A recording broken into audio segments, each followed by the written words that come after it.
আসসালামু আলাইকুম, কেমন আছেন সবাই? আশা করি ভালো আছেন। নতুন একটা ব্লগে সবাইকে স্বাগতম। তো চলুন ব্লগটা শুরু করা যাক। মহা খুশিতে রান্নাবান্না করছি বৃষ্টি মাথায়। তো এদিকে যে আমার এত বড় ক্ষতি হয়ে গেল সেটার দিকে খেয়াল নেই, কিন্তু আনন্দতে রান্নাই করছি।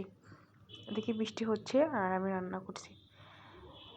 দেখেন কি অবস্থা আমার। এই যে ছাদের উপরে আমি বড়ি দিয়ে আসছিলাম শুকাইতে, কিন্তু বড়িগুলো তুলতে মনে ছিল না। আর ওদিকে আমি রান্না করছিলাম মহানন্দই, যে বৃষ্টি মাথায় ছোলার ঘুগনি খাবো। আর এদিকে আমার এত বড় ক্ষতি হয়ে গেল। আমার মনেই ছিল না যে ছাদের উপরে হচ্ছে গিয়ে আমার বড়িটা দেওয়া আছে। আসলে শুকনোই বড়ি ছিল, কিন্তু মাঝে মধ্যে একটু রোদে দিলে ভালো থাকে জিনিস, তাই আর কি দিয়ে আসছিলাম। কিন্তু সত্যি বলতে আমার একটুও মনে ছিল না যে ছাদের উপর বড়ি দেওয়া আছে। তা কি আর করব, তাই আর কি মন খারাপ আর করলাম না। প্রথমে ভাবছিলাম আমার হাজব্যান্ড বকাবকি করবেনি, হয়তো আমি জানতাম বকাবকি করবে না, কিন্তু সে আমাকে কিছুই বলেনি। তারপরেও একটু মন খারাপ ছিল আমার। সে আরও উল্টো আমারে বোঝাইলো যে বড়ি তো আমরা খাই না, সমস্যা নেই, নাও তুমি, মন খারাপ করো না। তারপর আর কি সে বাজার টাজার করে নিয়ে এসে দিল। সে নিজে দেখেন মাছ কেটে দিচ্ছে আমারে।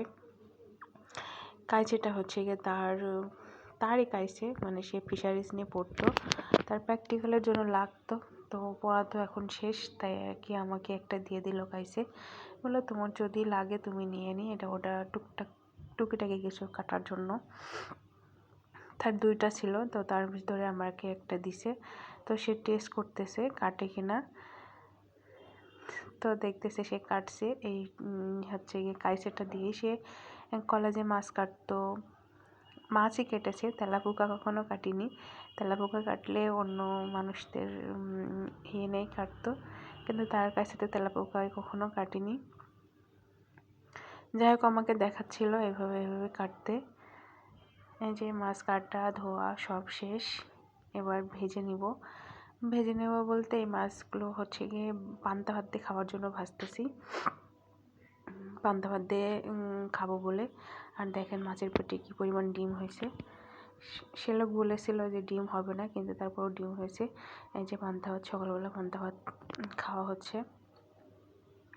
পান্তা ভাত দিয়ে হচ্ছে মাছ দিয়ে আর পেঁয়াজ আর হচ্ছে গিয়ে আপনার ঝাল দিয়ে খাওয়া হয়। আমরা প্রতিদিনই প্রায় পান্তা ভাতই খাই, ভালো লাগে আমার কাছে। এখানে যেন আমার হাজব্যান্ডের কাছেও প্রিয় হয়ে গেছে একটা খাবার পান্তা ভাত। সব করে আমরা পয়লা বৈশাখের দিন খাই এমনটা না, প্রতিবারই খাওয়া হয়, প্রতিদিনই। আর এই যে কাপড় চোপড় এদিকে কাচার জন্য রেডি করা হয়েছে। তারপর আর কি মাছ কেটে তারপর আবার এখানে কাঁঠাল কাটা হলো।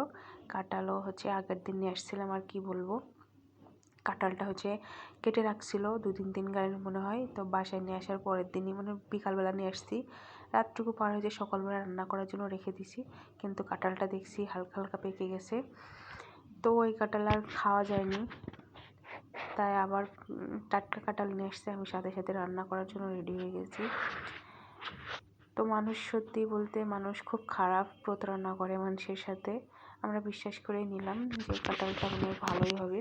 সে বললো খুব ভালো হবে, অতটা বুঝতে পারিনি, দূরের থেকে নেওয়া হয়েছিল। তাই আর কি কাঁঠালে যে বিশেষ মশলা দেওয়ার জন্য এখানে আমি আগেতেও মশলা দিছি, তারপরে আবার একটু ভাজা মশলা দিব জন্য এটা করলাম। ওখানে ছিল হচ্ছে গিয়ে দারুচিনি, ফল আর জিরা, তো এটা গুঁড়ো করে আমি দিচ্ছি। এটা দিলে অনেক টেস্টি হয়।